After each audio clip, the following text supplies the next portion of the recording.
उसका नष्ट कर दिया जाएगा। Images on your screen now of when General Bipin Rawat was appointed the Chief of Defence Staff, India's first Chief of Defence Staff in 2019.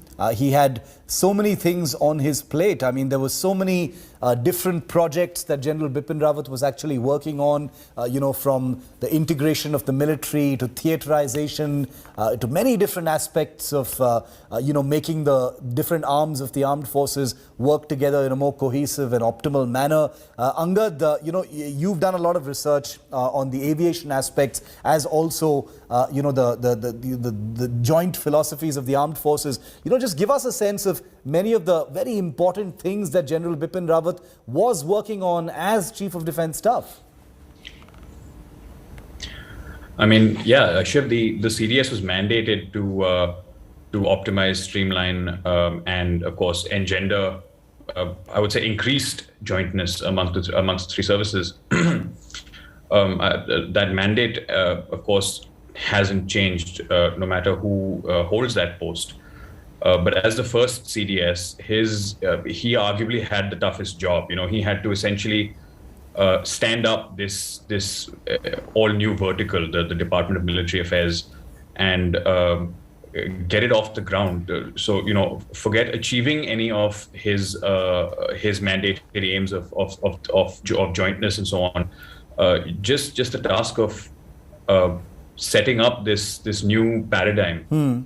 And it was an incredible responsibility on his shoulders as the first Chief of Defence Staff, and I think this loss will be felt more keenly for that reason.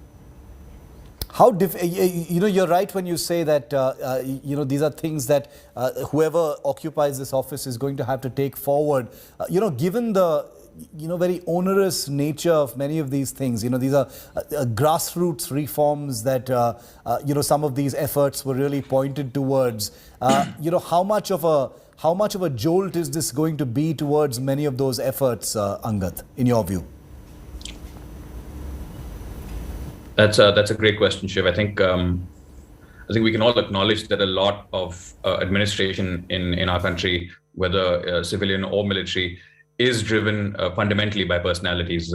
We do have institutional structures and systems in place, but fundamentally many of these things come down to people at the top who have the will and vision to drive them forward. And in that sense, I think I do think we simply as a consequence of his demise and whoever comes in as the new Chief of Defence Staff, I think we will see a change of, let's say, pace or direction at the very least in terms of what the DMA under the CDS was trying to accomplish, which is not to say that the fundamental mandate has changed or will change just because we've lost the sitting CDS. The mandate is still jointness. The mandate is still a process and outcome optimization. So to that extent, I think that will carry on, just slightly changed in character.